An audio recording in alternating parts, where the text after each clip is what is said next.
नमस्कार मित्रांनो, आज वेगळा दिवस आहे. वेगळ्या दिवशी आम्ही आता इथून हे बघा या ठिकाणी निसर्गरम्य वातावरण बघा. हे बघा हे बघा इकडे रस्ता मोकळा रस्ता दाखवा ना.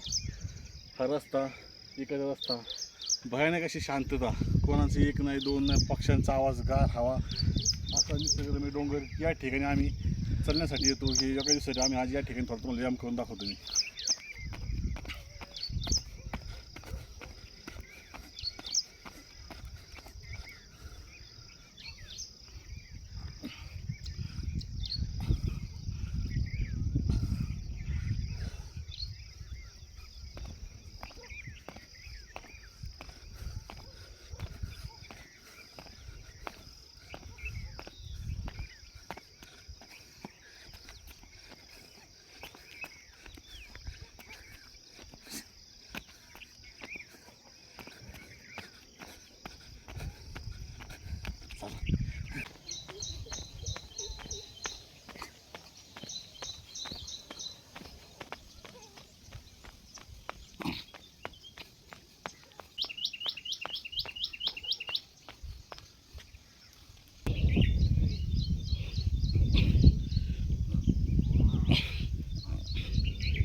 नमस्कार मित्रांनो,